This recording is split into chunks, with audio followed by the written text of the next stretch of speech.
You're listening to Manufactured with Kim van der Weert and Jessie Lee, a podcast about sustainability and the making of fashion. Join us every week in conversation with the people who manufacture what we wear.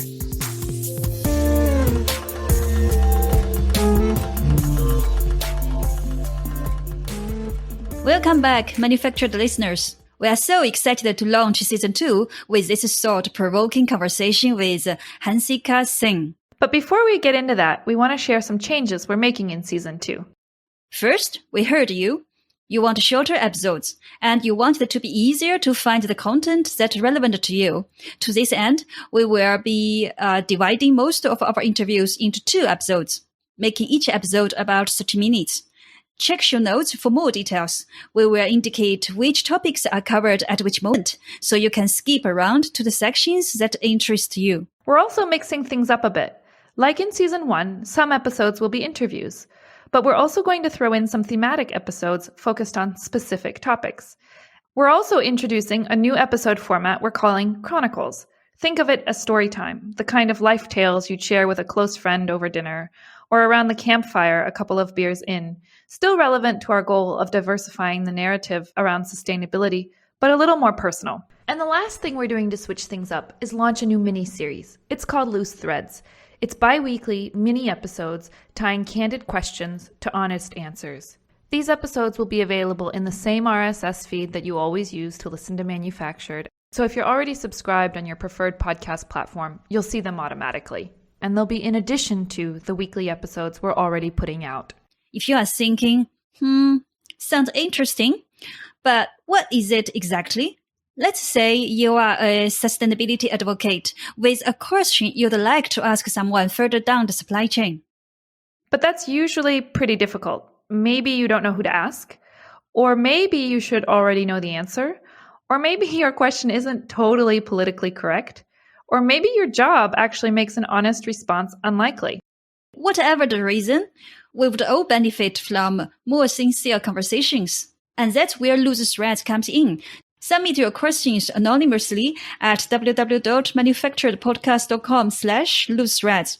We'll then field your questions out to relevant experts further down the supply chain to get their anonymous responses. And then we'll curate that and share the anonymous Q&A with you through our mini episodes. If you are a supplier keen to respond to questions, please get in touch via our website. We'd love to hear from you. We're really excited about this initiative and hope it'll open up space for conversations that we just can't have in any other way, in any other place. But okay, that's enough about Loose Threads. On to this week's episode. Hansika is a sustainable fashion professional currently based in Bangalore, India. Hansika started her career in the fashion industry with H&M as a merchandiser responsible for coordinating with various factories producing H&M goods. She went on to work in consumer advocacy, founding EcoFolk and running her own fashion boutique before ultimately landing at Forum for the Future, a leading international sustainability nonprofit working with business, governments, and civil society to accelerate the shift towards a more sustainable future. In this episode, we cover Hansika's time as a merchandiser and consumer advocate. In Season 1, the idea of shared responsibility came up quite a bit. First section of this episode focuses on what exactly we can or should expect of brands with regard to sustainability, and what are the limits of what we can ask of them. The second section takes on the same question, but instead of looking at brands, focusing on consumers.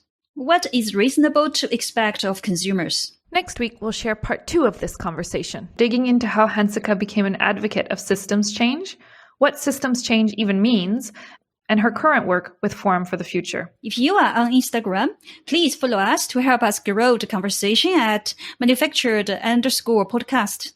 Not much of an Instagram person? We feel you. We have a love-hate relationship with social media too.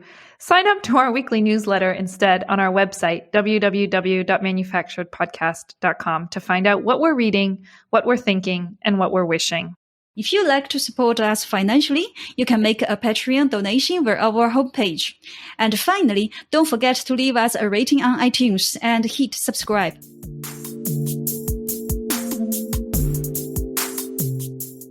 Thank you so much for joining us. We're so excited to chat with you because you've had such a, shall we say, rich and diverse journey across the fashion supply chain. Definitely. Uh, yeah, covering so many different perspectives. Why don't we start at the very beginning? Can you tell us about your entry point to the fashion supply chain and the early days of your career and what you were up to? Sure. Thanks, Kim, and thanks, Jesse. Really glad to be here and talking to you guys. So I think in terms of entry point, like very early days of my career, I think I was a typical, grew up in a small town and, very fascinated with big brands and clothes, but they were very inaccessible. So I always wanted to like know more about how clothes are made, what's the story behind brands. So ended up getting really attracted to the whole field of fashion, which was ironic because in India, like if and I was academically good, like decent, and I mean, there are very conventional paths in front of you. You either become an engineer or a doctor. So and to be quite a rebel in that sense, to like fight my way to get to, fashion school and to like the big shiny city of Delhi. So that's how I ended up in the school where I studied apparel production. And I ended up, my first job was with H&M, and I was very excited to end up in a job with a brand because it's like a really hard to get job in this part of the world, right? So I did a round of internships with like in textile factories and apparel factories. I think I did my learning really well, and I was super proud that I could end up in a place like H&M. And when I got into H&M, it was actually for an internship in my last semester, and they did not hire freshers then. And I was very determined that, I will change this and, I'll make them hire me. I'll work super hard. So, but I think I slogged a lot. And it was also the right time because they were also like questioning this policy given, how everything was changing. So I ended up getting like a full-time job with them right after college, which was kind of a big deal for me. So yeah, that's how I entered into the H&M office. And uh, what I did essentially was I was a merchandiser, and most of the job was like following up on orders and looking after different styles that would come in. And I think I was reflecting on like how many pieces of underwear would I've shipped to Europe, I think in that period, like about 12 million, I think. And that's insane. No, Right? Because 12 these would million. just be numbers. And I went back and looked at it, I was like, oh my God, that's an insane amount of underwear to ship in just like a year, maybe, to the continent of Europe. So yeah. So H&M has a buying office in Delhi who is working with the factories that are producing for H&M, and your job within all of that was basically, if I get it right, to work as the in-between or the liaison between the buying office and those factories. Yes? So we actually called it a production office. I mean, in H&M terms, the buying office was in Stockholm, and we were the production office, liaisoning between the factories and the buying office. Okay, so how did this experience, there's a lot, well, let me frame it differently. I think there's a lot of conversation happening now about shared responsibility within the fashion supply chain and what that means and what that looks like and who should be responsible for what. So I'm curious to know how this experience shaped your ideas about the roles that the role that brands have in the sustainable fashion agenda. And what are the things that they should be responsible for, and maybe what are the limits of also what they can achieve from a sustainability perspective? What's reasonable to expect of them? Right. So I think being in this job, I think it gave me a real taste of what the world of fashion looks from inside. And I think a lot of nuances, I think, which were hidden, like how exactly the dynamics work with factories. So a lot of power dynamics that I did not notice as an outsider were very, very visible from inside. And to be honest, I was not very critical of these things then. I perhaps did not have the language to even articulate or understand this. In my head, this is how it was supposed to be. It had to be a very top-down approach where you go in with a checklist, and you have your compliance sheets, and you're really like asking the factories to do everything right in terms of taking care. And I remember my graduation project was calculating like the cost of compliance for a factory. And I was very annoyed as to why factories don't understand their responsibility, and why are they looking at this as a cause? This is for everybody's greater good. But eventually, while in this job, I could start noticing the tension that what we were really doing is like everything was on the terms of the brand. And there was very little agency that the factory would have at the end of the day. So, I mean, we would be so quick to move orders for 2 cents to another supplier. But I mean, so can you give an example when you say that everything was on the terms of the brands? Can you give an example of what that looks like or what that right. means? So what that means is that as a fast fashion brand, we would want the most flexibility, right? Because the consumer needs new things in the store every week. And what that means is responding to the latest trends, right? So let's say you placed an order for an all over print in 3 colors. And now the supplier has gone ahead and has done the sampling, has gotten the screens developed. And suddenly you come back and say, oh, I need to change this color because, we see that this particular thing is working really well. And in the beginning, it was very obvious to me, of course, this is what the customer wants. The customer is the boss. But I would start seeing the funny expectation of flexibility and one-sided flexibility, right? So you would never have this the other way. And every time we would run into, let's say, delays of order from suppliers, and we would, to be fair, not all the time, but most of the time there would be discounts. You would expect discounts on orders, 5%, 10% for each week, right? If not discounts, then air shipments. And the amount of times I had negotiated, for air shipments when I could see that for no fault of the factory, an order has been delayed because of, let's say, challenges further down the supply chain. I mean, it's a very unforgiving system in that sense. And it's so funny to hear yeah. you say the flexibility is never the other way around. The suppliers could never be very flexible with the shipment date. They can never go back to the buyers to say, sorry, can we ship part of the goods next month or 2 months after, or sometimes can be 1 month earlier. Usually even advanced shipment is not allowed or not accepted. Yeah. Not. You're right. And so much of what you're describing is so aligned, almost verbatim, with how Jessie described her experience as a merchandiser in China, which we talk about in detail in the first 2 episodes of season 1. And so if listeners are interested in learning more about how these relationships play out, you should definitely go back and listen to that, because there's just so much to say. But okay, so you were working for a merchandiser, or you were working as a merchandiser. So how did this, I want to really push on how it affected your understanding of what a brand should or should not be responsible for from a sustainability perspective. What's reasonable to expect? I think so I saw, I still see H&M as a brand married to a certain business model, which I think even when I was working in there, sometimes we referred to it as a race to bottom. I remember I have this vivid memory of sitting in a workshop where we were looking at our competitor brands and saying, if we just remove the logos, everything looks the same. We are just, same discount mechanisms, things changing every week. And I couldn't help but also empathize that you can't really overnight transition out of this. So you have to, on one hand, sustain this beast that you're married to. And also, this competing expectation of now you have to just be, circular and material efficient. And I think I have a lot of respect for colleagues who continue to work in those settings, because I know it's really hard. It's a really hard ask to kind of balance both of these things. And I think one needs to understand that, somewhere brands are also located in the larger economic system and the unsustainability of our economic paradigm, where, the burden of economic growth in some sense is, on how much people are consuming. So I think that's right. Where I think our expectations of brands have to be located in that context. And I think that's how, because I think there's a constant anxiety within a brand to not be perceived a certain way, that they don't care about people. I think at least, and this is me talking about 7 years ago, I'm sure things have changed a lot. I don't know.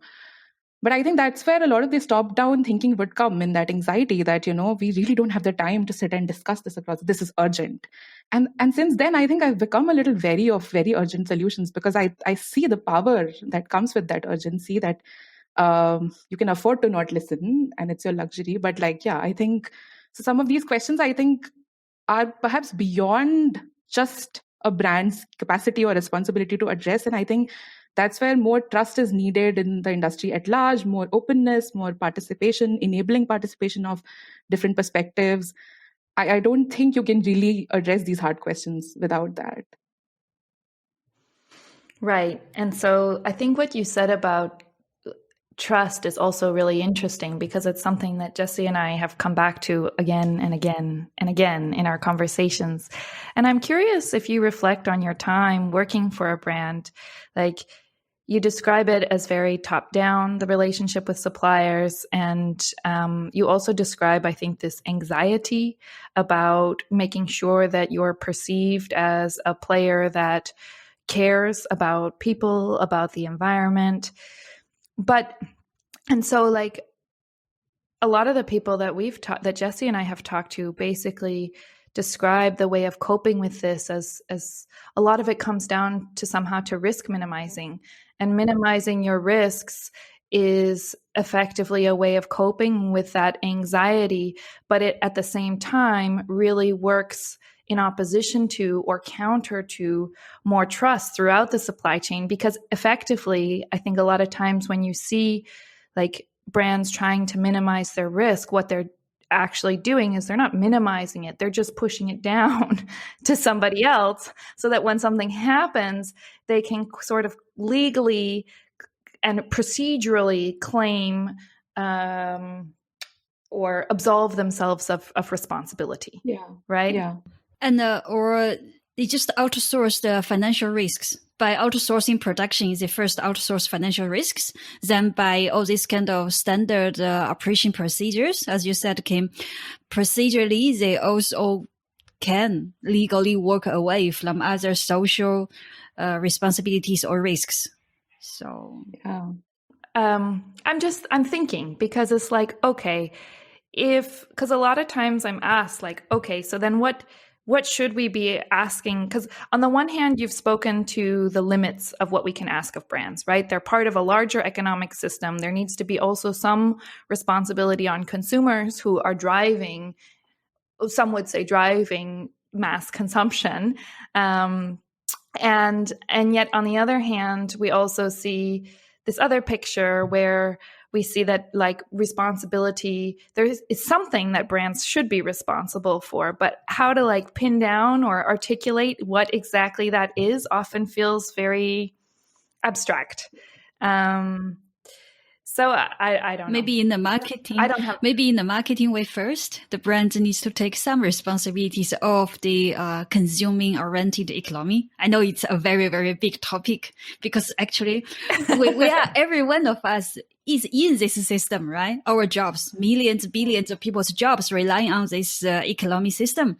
And it is consuming oriented. But brands, maybe they can do some marketing like responsible consuming. Like, I don't know if it's possible, but it sounds a bit ironic, right? Yeah. This reminds me of a quite unusual ad in 2011 that Patagonia put out, I think in the New York Times, where it was basically like a full paid ad with a picture of a jacket and it said, "Don't buy this jacket." Or maybe minimum starting from their purchasing practice, better purchasing. Right.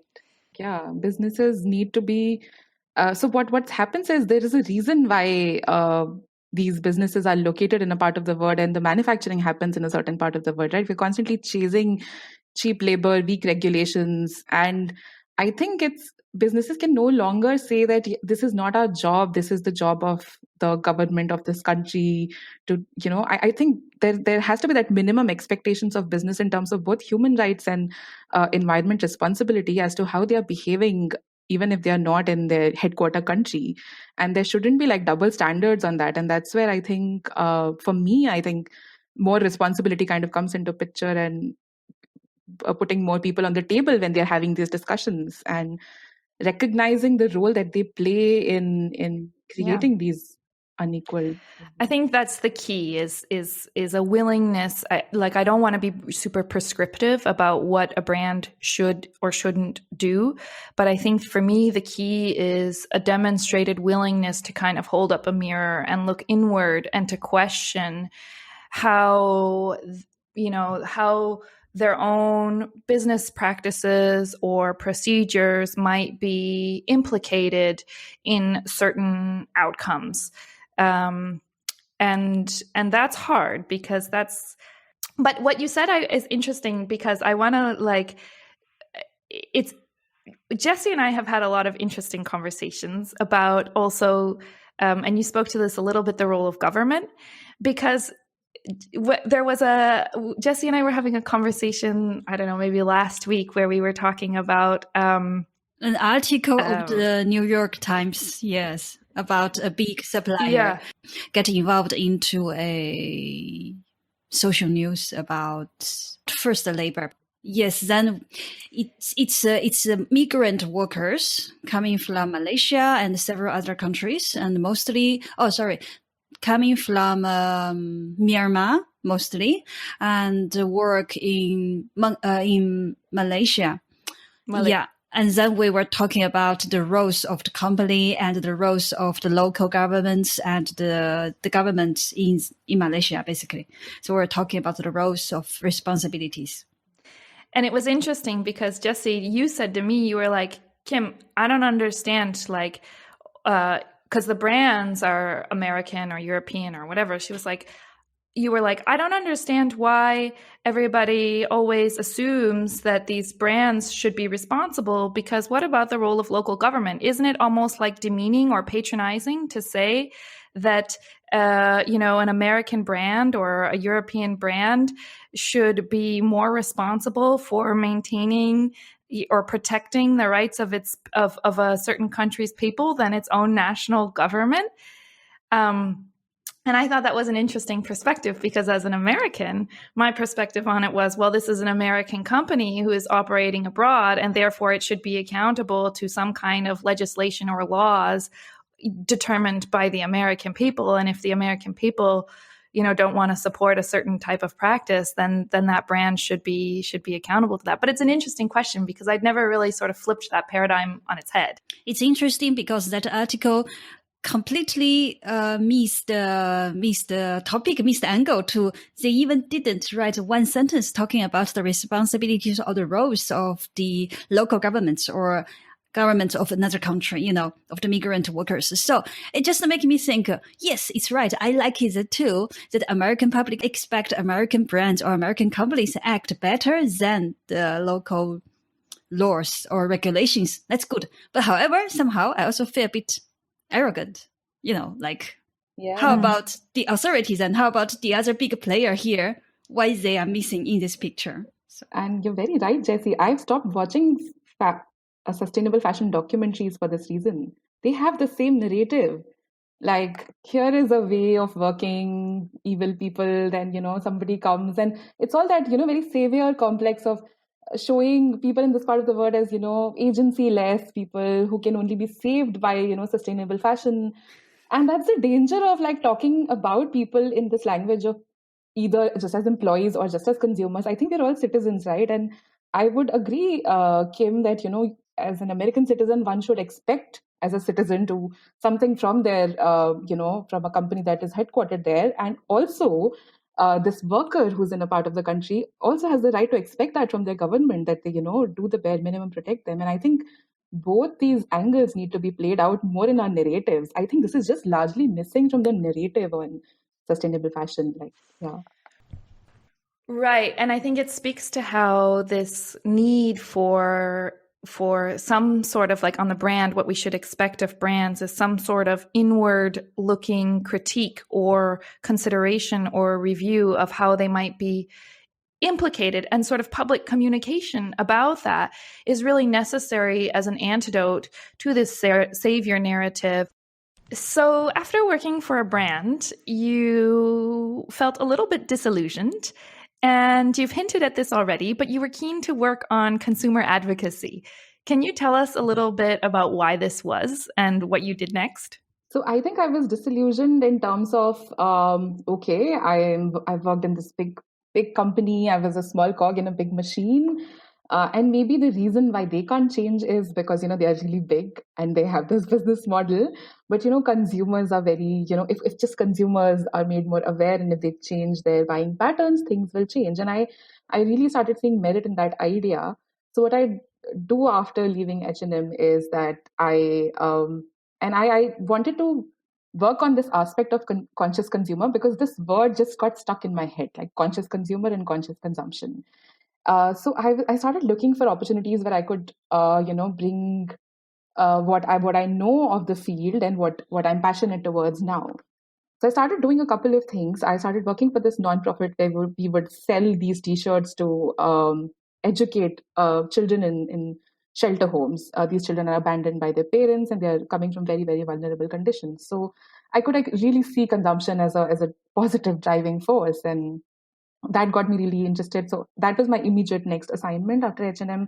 And then I started questioning again that, in some sense, I'm contributing to driving consumption, but like without really addressing the environment side of things. So maybe that part is missing. So with a couple of friends in Bangalore, we started this initiative called EcoFolk, which was quite well received, because I think Bangalore is that kind of city where this narrative resonates with. And we would do workshops and discussions with children and adults and small activities about educating people on, where your stuff comes from, where it goes, the idea of landfills, and just doing these really immersive experiential things with people and sitting in a huddle and reflecting, how can we change this? It was all really nice. And while doing this, I started to realize that I was also, to sustain myself, trying to run a garment, an apparel store. And there were a couple of lines of sustainable clothing in there which weren't really moving organic cotton clothes. I was trying to work with some handloom, handicraft weaving clusters, trying to help them, pilot new market linkages. It was all going in a certain direction. And I realized that consumers are, all this faith that we have in, the agency of consumer, it is actually limited by a lot of things. I think consumer is the most visible stakeholder in this entire picture, which is why we end up placing all our hopes of change on the consumer. But I don't think they are the most powerful in any sense, because they are bound by societal expectations of what they, I mean, you buy clothes primarily to fulfill a certain societal expectation, right? You show up to a party or you show up to a work in a certain way. You need to look a certain way. You can afford a certain kind of clothing based on what your social position is, and largely based on what is available for you to purchase. So even before you make that choice as a consumer, there's already so much that is pre-decided for you that is very much out of your control, immediate control. So I think that just made me very clueless about, okay, so if consumers are enabled and constrained by this, social norms and the larger physical environment, then I really need to understand then, what is happening beyond that. And that kind of helped me move away from just, I think consumer action and consumer advocacy still plays a very big role, but it can't be your only tool in your toolbox to say, this is how we'll get to sustainable fashion for the industry. That's so interesting, that what you said about the end consumer's power, because I can, in China for a while, people advocate natural fiber clothes like cotton or nylon, of course, and they don't like synthetic fabrics for very obvious reasons, for all kinds of reasons.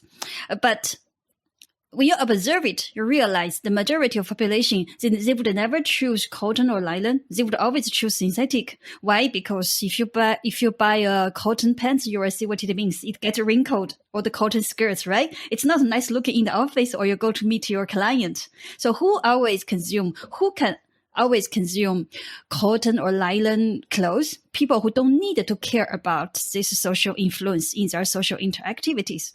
So in the end, as you said, before we made this choice, before we were encouraged to do our conscious consuming, there are lots of factors already play inside. Think about our social function, our social roles.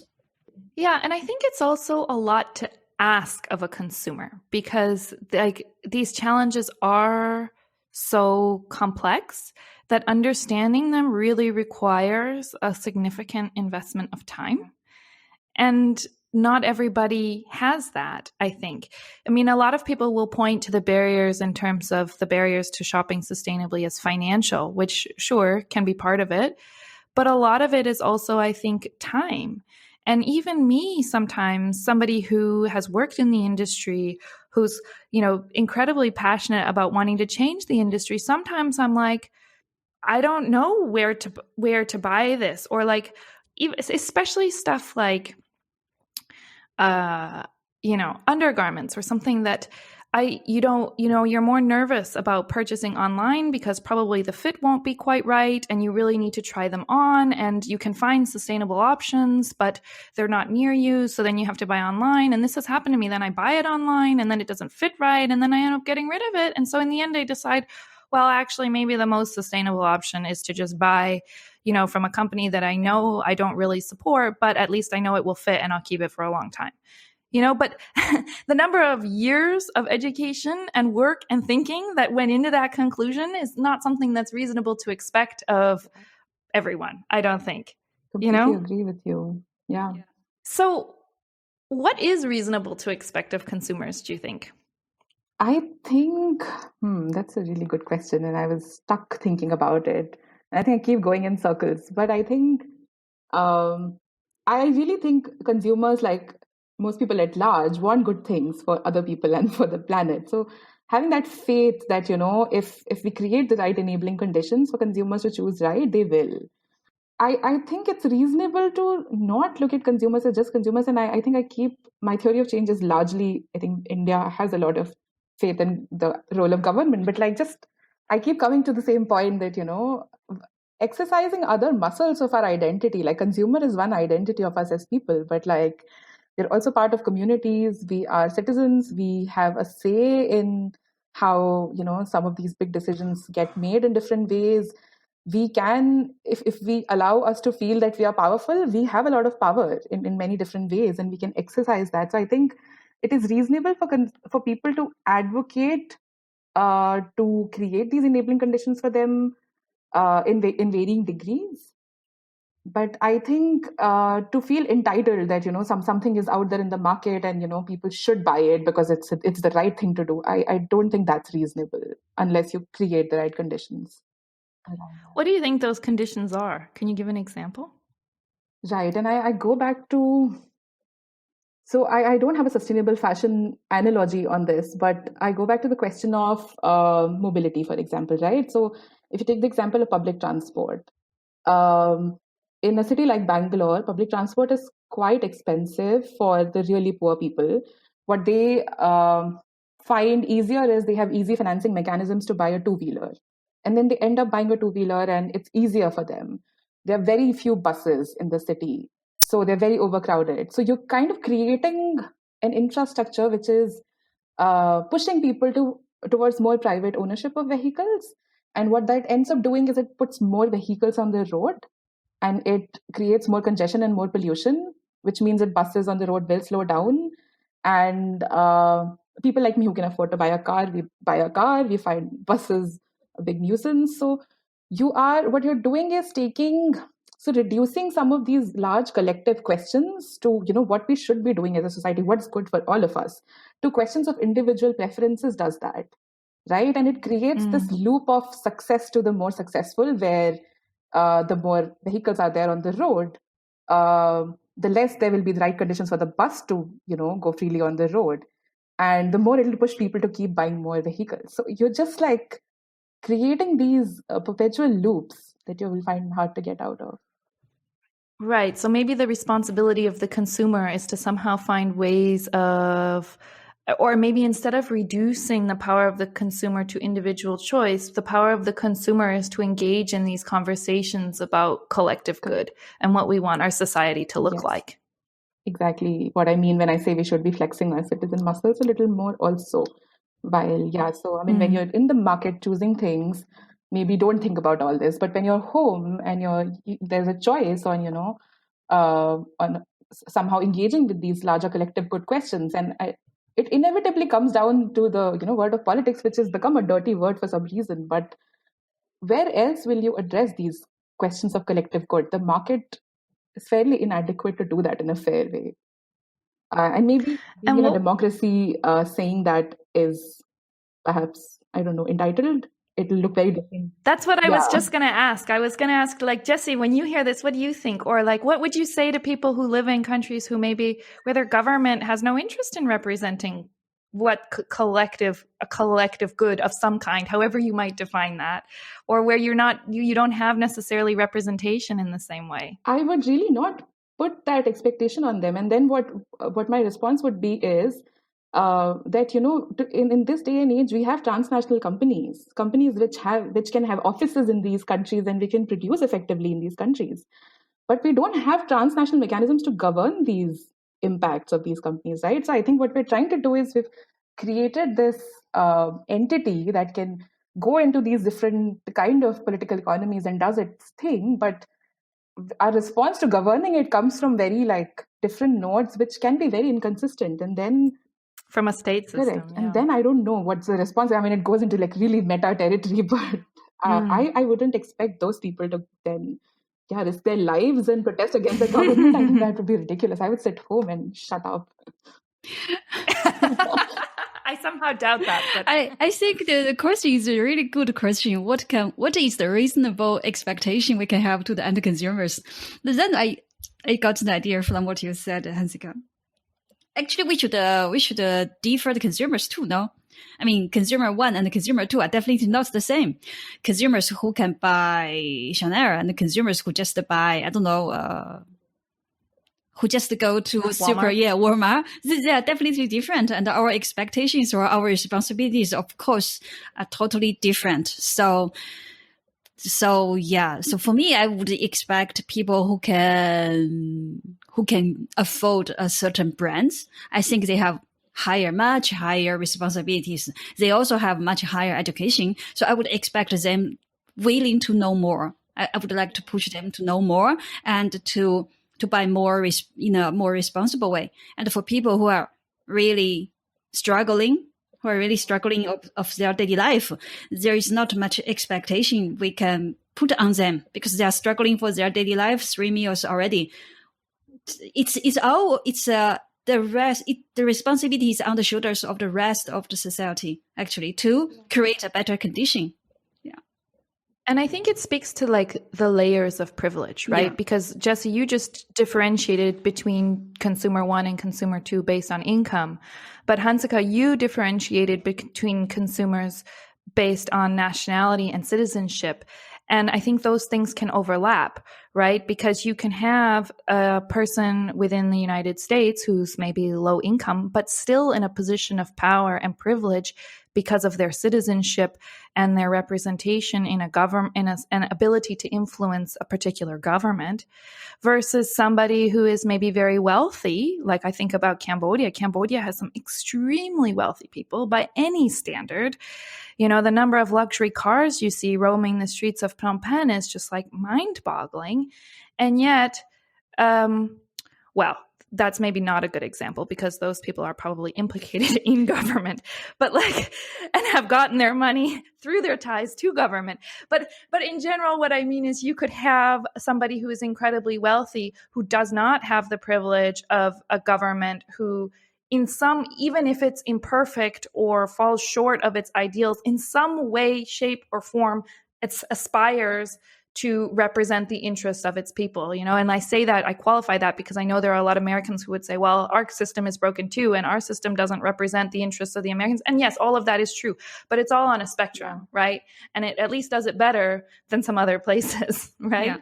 Yeah. Absolutely. So if we try and articulate what we expect of consumers, it's something about engaging in a conversation about collective good. What do we want our society to look like? And doing so in a way that is cognizant of the fact that not all consumers are alike, and what that looks like for different people in different situations might therefore also be different. And I hope that doesn't feel too abstract, and that it sort of offers maybe a framework for if there are consumers listening to this conversation to sort of take stock and say, okay, What are the boundaries? In what way can I participate in this conversation? And how can I try and push those boundaries as far out as I can? And that's the perfect place to pause this conversation. We hope you enjoyed it, and please come back next week to hear part 2, when we'll talk to Hansika about systems level change and what that means for her.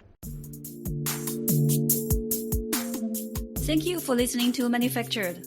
To learn more about our guests and the issues we've chatted about today, sign up for our weekly newsletter on our website, www.manufacturedpodcast.com, or find us on Instagram at manufactured_podcast. We'd also love to hear your stories and what you think. Collecting with listeners is the most rewarding part of what we do, so please don't be shy. To be the first to find out about new episodes, subscribe on Apple Podcasts or wherever you get your podcasts. We'd also love it if you left us a review. Leaving a review helps other people find our show. And finally, if you'd like to support us financially, you can make a Patreon donation via our website homepage. Thanks for listening, and see you next week.